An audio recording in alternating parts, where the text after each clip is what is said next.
Être le premier à monter sur une échelle de siège était le travail le plus dangereux de la bataille. Des flèches, du feu et des armes tranchantes attendaient au sommet. Pourtant, certains soldats n'attendaient pas d'être poussés. Ils se portaient volontaires. Pourquoi quelqu'un ferait-il cela? Les réponses sont inattendues. Avant les appareils photo, les réseaux sociaux ou même les journaux, les actes les plus audacieux d'un soldat mouraient souvent avec lui. Debout dans des bottes boueuses au milieu de milliers d'autres combattants, vous n'étiez qu'un visage de plus dans la foule. Mais être le premier à monter sur cette échelle de siège, là, c'était différent. Voilà une façon extrême de se démarquer sur son CV médiéval. Dans les guerres antiques et médiévales, les échelles de siège étaient essentiellement des pièges mortels. Imaginez cette échelle en bois appuyée contre le mur de pierre d'un château, tandis que les soldats ennemis au sommet faisaient de leur mieux pour la renverser. Ils versaient de l'eau bouillante, laissaient tomber des pierres, tiraient des flèches ou brandissaient des épées sur quiconque osait monter. C'était comme essayer d'escalader un nid de frelons en portant un pantalon en viande. La première personne sur cette échelle avait des chances de survie plus minces qu'une soupe claire. Pourtant, il n'y a jamais eu de pénurie de volontaires. Pourquoi? Parce que la renommée, à cette époque, valait la peine de tout risquer. Des archives des croisades montrent que les guerriers se disputaient pour savoir qui monterait le premier. Lors du siège de Jérusalem en 1099, des chevaliers se seraient bousculés pour cet honneur. À l'époque, certains gars se battaient pour obtenir l'équivalent médiéval d'1 million de followers.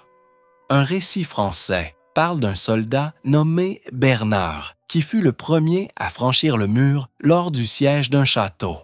Il est mort sur le coup de multiples blessures par flèche, mais son nom figure dans cette chronique près de 1000 ans plus tard. Mission accomplie, Bernard, le premier influenceur à succès du monde. La renommée n'était cependant pas qu'une question d'ego. Avoir son nom dans les chansons et les récits signifiait que votre famille gagnait en respect. Vos enfants pouvaient obtenir de meilleures options de mariage ou d'emploi. Votre village pouvait même donner votre nom à quelque chose. Papa Etake est mort horriblement, mais on boit gratuitement à la taverne de Bernard pour toujours. Dans un monde où la plupart des gens vivaient et mouraient sans que personne au-delà de leur village ne sache qu'ils avaient existé, c'était énorme.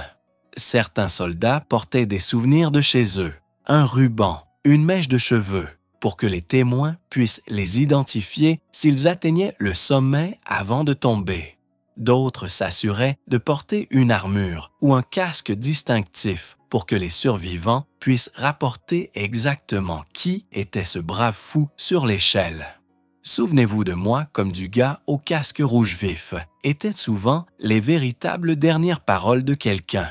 Considérez cela comme une tentative de devenir viral, sauf qu'au lieu de risquer l'embarras, vous risquiez de voir votre tête transformée en décoration de château. On peut parler d'engagement dans la création de contenu. Ce qui est amusant, c'est que même les commandants savaient que c'était un puissant facteur de motivation. Avant un siège, ils demandaient parfois publiquement des volontaires, en faisant mine de se souvenir des noms. Ils savaient qu'une promesse de gloire coûtait moins cher qu'une promesse d'or et était tout aussi efficace. Bien sûr, la renommée n'était pas la seule récompense qui attendait au sommet de ces échelles de siège.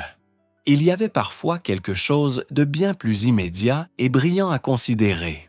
Pour de nombreux soldats, être le premier à monter sur l'échelle de siège était le chemin le plus rapide vers de meilleurs grades et récompenses. Dans les armées à travers l'histoire, les commandants récompensaient ce courage mortel par des promotions instantanées. Contrairement aux armées d'aujourd'hui, avec des parcours d'avancement clairs, les armées médiévales et antiques promouvaient souvent celui qui survivait en faisant les choses les plus follement courageuses. Ce qui est amusant, c'est que même les commandants savaient que c'était un puissant facteur de motivation. Avant un siège, ils demandaient parfois publiquement des volontaires, en faisant mine de se souvenir des noms. Ils savaient qu'une promesse de gloire coûtait moins cher qu'une promesse d'or et était tout aussi efficace. Bien sûr, la renommée n'était pas la seule récompense qui attendait au sommet de ces échelles de siège. Il y avait parfois quelque chose de bien plus immédiat et brillant à considérer. Pour de nombreux soldats, être le premier à monter sur l'échelle de siège était le chemin le plus rapide vers de meilleurs grades et récompenses. Dans les armées, à travers l'histoire, les commandants récompensaient ce courage mortel par des promotions instantanées. Contrairement aux armées d'aujourd'hui, avec des parcours d'avancement clairs, les armées médiévales et antiques promouvaient souvent celui qui survivait en faisant les choses les plus follement courageuses. Analysons la situation. La plupart des soldats ordinaires menaient une vie rude. Ils dormaient par terre, mangeaient ce qu'ils pouvaient trouver et transportaient de lourdes charges toute la journée. Les officiers, en revanche, avaient des tentes, une meilleure nourriture et parfois même des chevaux. La différence entre être un soldat ordinaire et un officier était comme la différence entre voler en classe économique et en première classe, sauf qu'en classe économique, vous risquiez aussi de vous faire poignarder. Des archives militaires de l'Empire romain montrent que les soldats qui accomplissaient des actes exceptionnels lors des sièges, comme être le premier sur le mur, pouvaient sauter plusieurs grades instantanément. Un récit romain mentionne un soldat qui a escaladé une tour de siège lors du siège de Jérusalem en 70 après Jésus-Christ. Jedja Hussey et a été immédiatement promu de simple légionnaire à Optio, le second commandant d'une centurie d'hommes. Le calcul avait du sens pour de nombreux soldats. Une chance sur 3 de mourir sur l'échelle contre des décennies garanties de corvée. Beaucoup choisissaient la première option.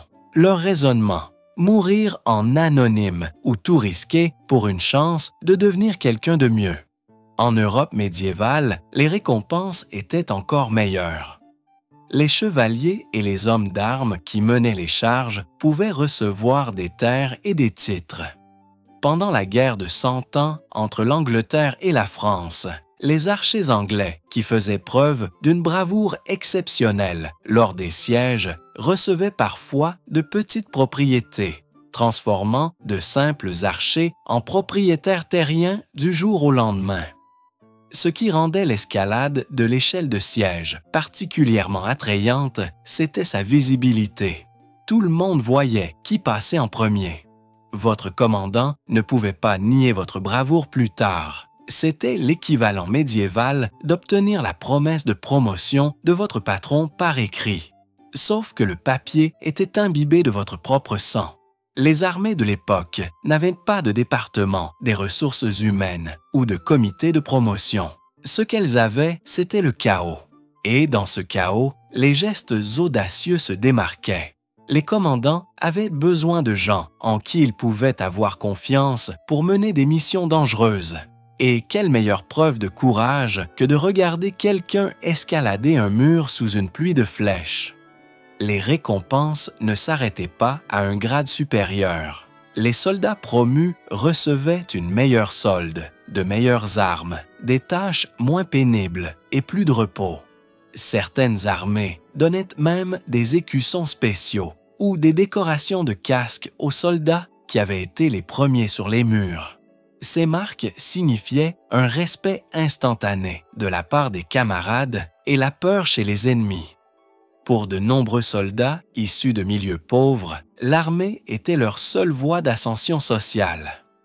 L'agriculture signifiait rester pauvre pour toujours, mais l'armée offrait une chance, aussi mince soit-elle, de devenir quelqu'un d'important. Il suffisait de survivre à cette ascension. Alors que la promotion motivait beaucoup à entreprendre cette ascension mortelle, d'autres avaient les yeux rivés sur des trésors plus immédiats.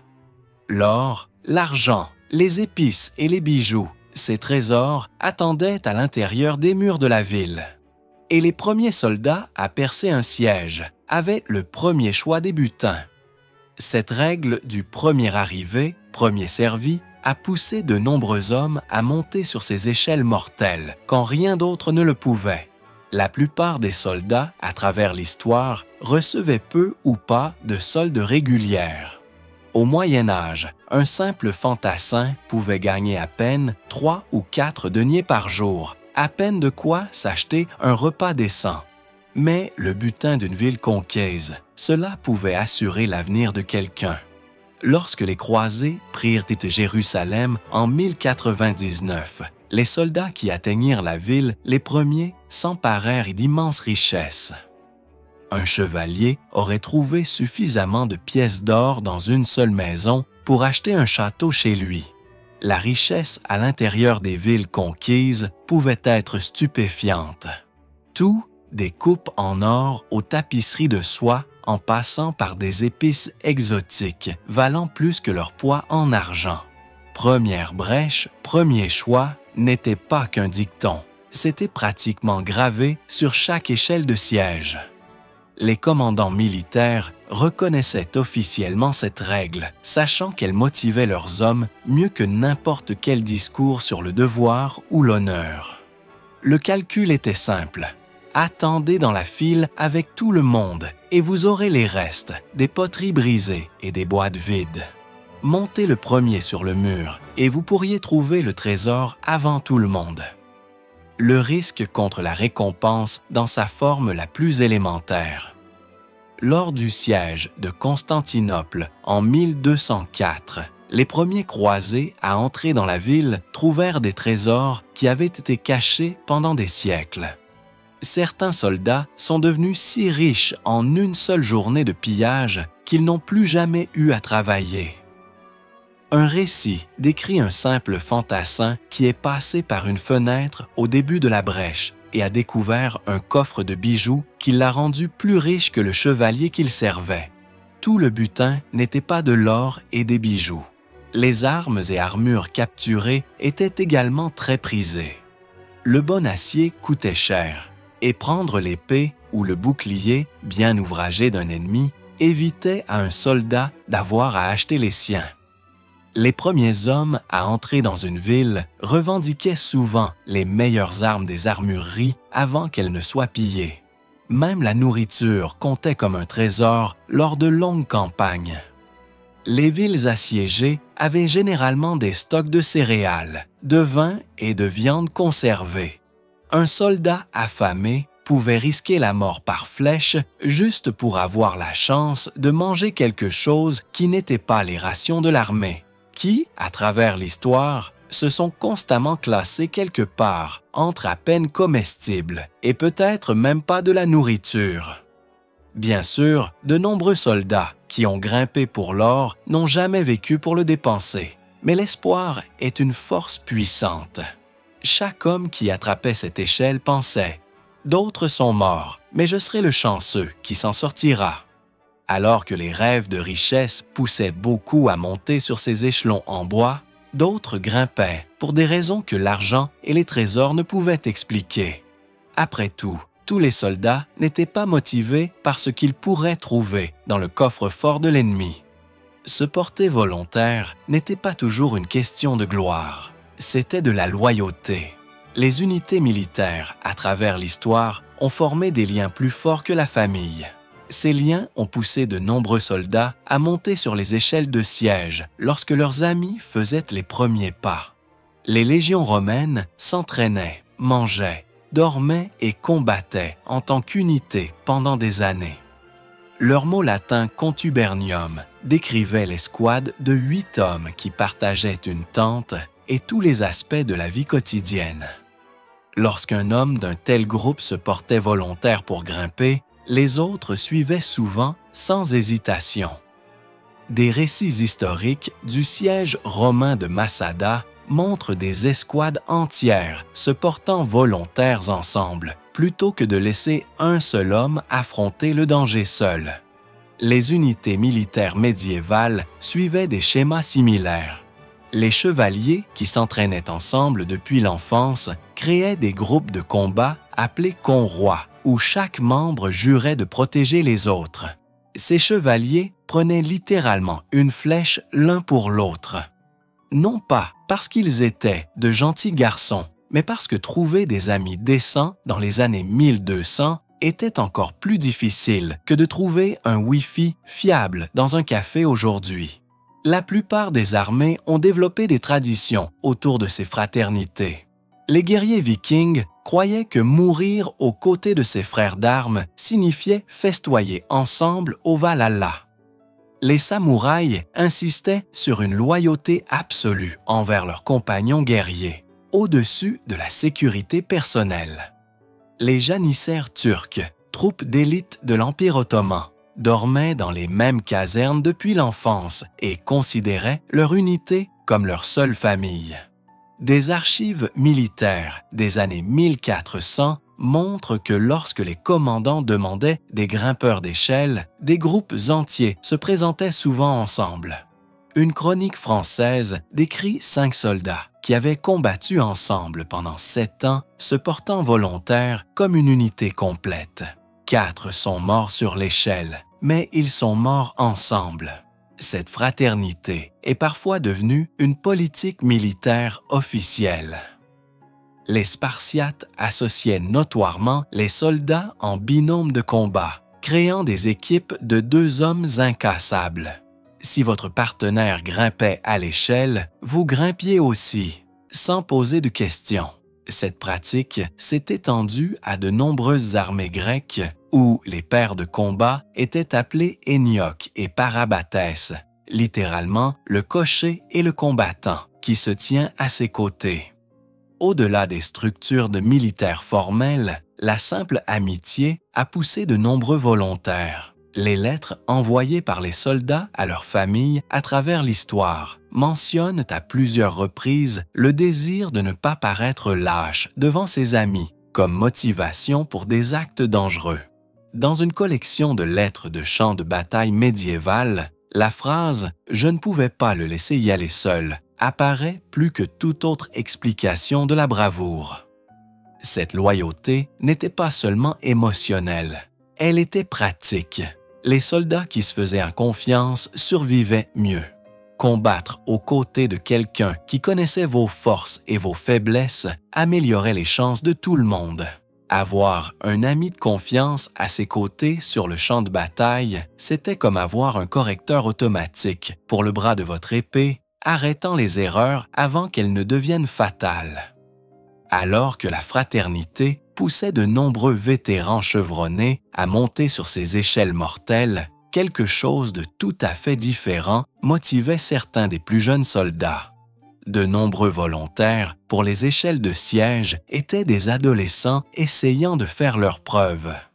La jeunesse apporte une sorte de bravoure particulière, celle qui vient du fait de ne pas comprendre pleinement le danger. À travers l'histoire, les armées ont été remplies de soldats étonnamment jeunes, beaucoup n'ayant que 14 ou 15 ans lorsqu'ils sont partis à la guerre pour la première fois. Saviez-vous que pendant les croisades, environ un tiers de tous les chevaliers avaient moins de 20 ans?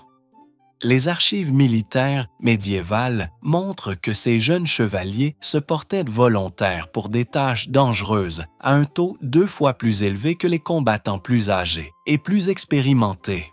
Ils n'avaient pas encore vu assez de morts pour en avoir vraiment peur. Les jeunes soldats avaient souvent une vision déformée de la bataille, façonnée par les histoires qu'ils avaient entendues. Les chansons et les contes mettaient l'accent sur la gloire et la victoire, et non sur la réalité sale et douloureuse du combat. Les histoires de guerre semblaient bien plus cool lorsqu'elles étaient racontées autour d'un feu de camp par quelqu'un avec une barbe impressionnante et un œil en moins que lorsque vous étiez réellement au pied d'une échelle de siège à regarder le gars devant vous se faire transformer en pelote d'épingles humaines. Le cerveau de l'adolescent lui-même joue un rôle dans ce phénomène. La science moderne confirme ce que les commandants militaires savent depuis des siècles. Les jeunes sont naturellement plus enclins à prendre des risques. La partie du cerveau qui traite pleinement le danger et les conséquences à long terme ne finit de se développer que vers 25 ans. C'est pourquoi, à travers l'histoire, la plupart des armées préféraient recruter des adolescents. Ils étaient littéralement programmés biologiquement pour faire des choix plus audacieux, parfois téméraires. Le désir d'impressionner les soldats plus âgés a poussé de nombreux jeunes combattants à se porter volontaires. Dans la plupart des armées, les nouvelles recrues subissaient des taquineries et des bizutages constants jusqu'à ce qu'elles fassent leurs preuves. Se porter volontaire pour l'échelle de siège était le moyen le plus rapide de faire taire les vétérans qui vous appelaient bébé depuis des semaines. Votre courage pouvait encore vous faire tuer, mais au moins vous ne mourriez pas en étant moqué. Des documents historiques révèlent comment les chefs militaires exploitaient cette psychologie de la jeunesse. Avant les assauts difficiles, les commandants défiaient souvent directement les plus jeunes soldats avec des phrases comme « Lequel d'entre vous, jeunes hommes, veut montrer aux vieux guerriers comment on fait ?» Les archives de nombreux sièges montrent que ces provocations fonctionnaient remarquablement bien pour produire des volontaires.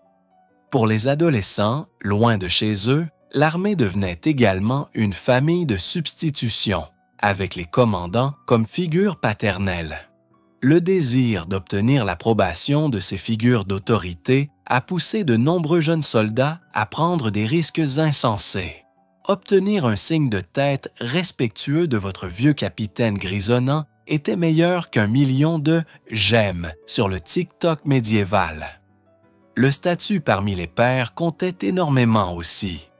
Les jeunes soldats voulaient désespérément être acceptés dans la fraternité des combattants. Être le premier à monter une échelle vous valait un respect instantané et pouvait enfin vous faire inviter à vous asseoir à la table des cools autour du feu de camp. Alors que l'excès de confiance juvénile en a envoyé beaucoup grimper vers leur perte, d'autres étaient bien motivés par des croyances bien plus profondes. Pour certains, l'échelle ne menait pas seulement au sommet d'un mur, mais à quelque chose de bien plus éternel. Dans les guerres de religion, le martyre était une véritable incitation à être le premier à monter sur l'échelle de siège. La foi donnait à de nombreux soldats un courage qu'aucune quantité d'or ou de gloire ne pouvait égaler. Pendant les croisades, en particulier, mourir au combat contre les infidèles était présenté comme un chemin direct vers le paradis. Voilà un forfait de mise à niveau ultime. Mourez douloureusement maintenant, profitez de l'éternité plus tard. L'Église a activement promu cette idée. Avant la bataille, les prêtres disaient aux croisés que ceux qui mouraient au combat verraient tous leurs péchés pardonnés. Pas besoin de confession, pas de pénitence requise, juste une mort rapide et directe au paradis. En gros, une voie express spirituelle, sans faire la queue aux portes du paradis.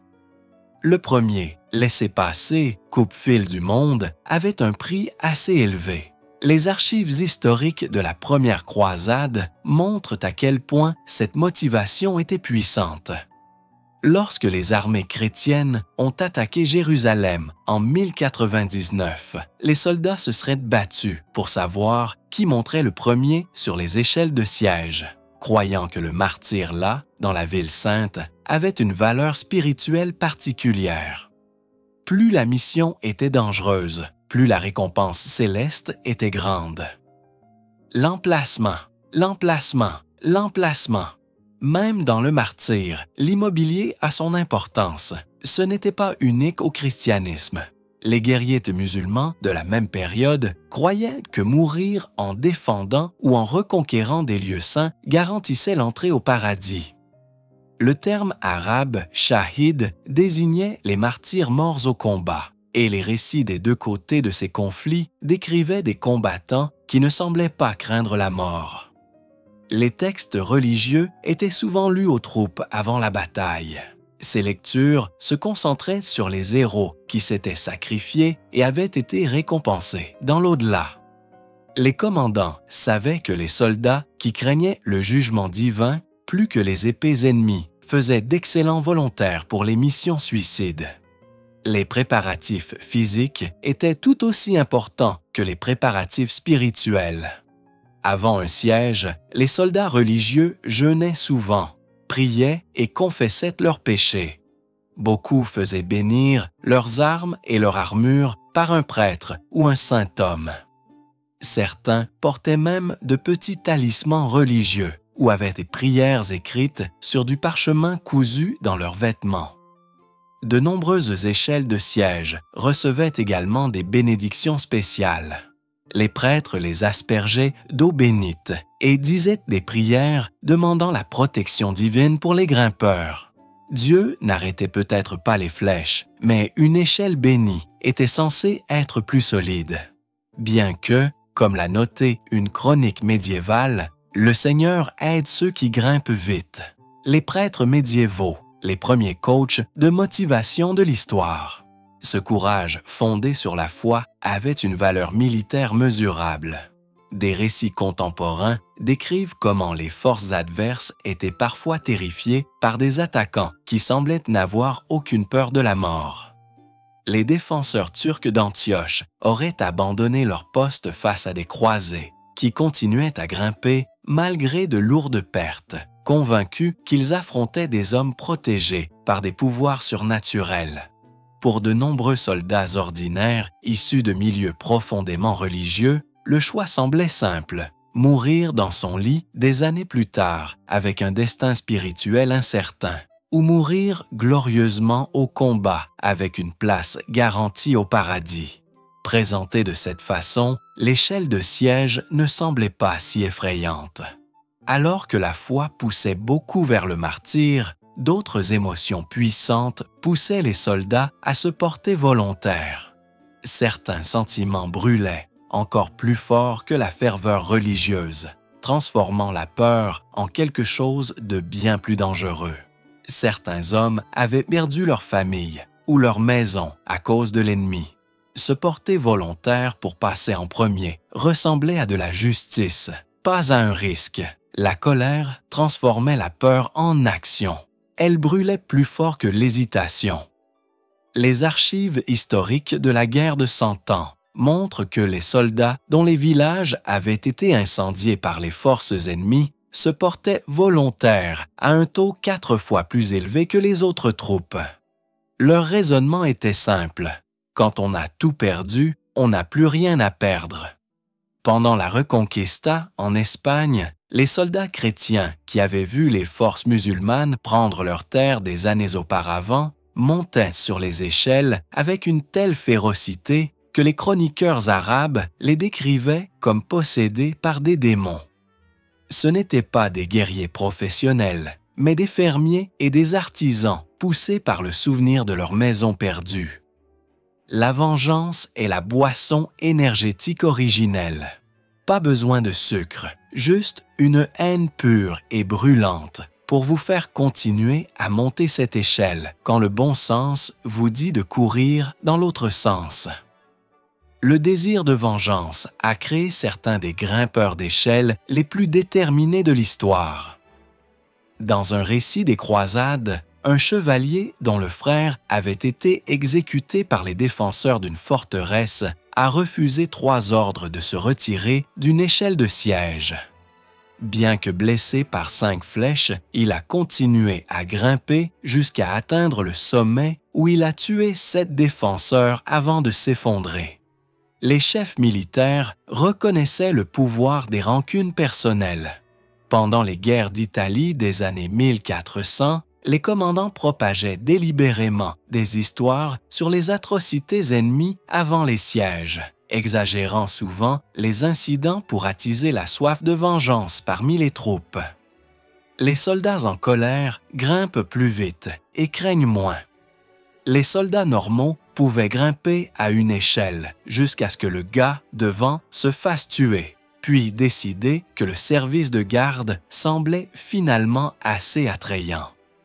Les vengeurs grimpaient par-dessus les corps de leurs amis, tout en nommant mentalement chaque flèche qu'il tirait d'après un être cher perdu. Alors que la fureur en a poussé beaucoup à monter sur ces échelons en bois vers la vengeance, parfois le courage de grimper venait de sources qui n'avaient rien à voir avec des émotions nobles. Parfois, l'audace d'un soldat venait de quelque chose de beaucoup plus social. Certains soldats buvaient volontairement avant un siège. L'alcool atténuait la peur et augmentait la confiance, à tort ou à raison. Tout au long de l'histoire militaire, les armées ont fourni de l'alcool à leurs troupes avant les assauts majeurs, en particulier ceux impliquant des échelles de siège. Des archives de l'Égypte ancienne montrent que les soldats recevaient des doubles rations de bière avant les assauts sur les villes fortifiées. Cette pratique s'est poursuivie à travers les civilisations. Les troupes romaines recevaient du vin supplémentaire. Les armées médiévales distribuaient de la bière. Et même jusqu'au 19e siècle, les troupes britanniques recevaient une rasade de rhum avant les attaques particulièrement dangereuses. Pourquoi les commandants permettaient-ils cela? Ils ont découvert ce que la science moderne a confirmé plus tard. L'alcool réduit la réponse à la peur. Pour les volontaires des échelles de siège, ce courage liquide faisait la différence entre hésiter en bas ou charger vers le haut malgré la pluie de flèches. Il s'avère que « Tiens ma bière et regarde ça » n'était pas seulement une phrase moderne. C'était essentiellement une stratégie militaire médiévale.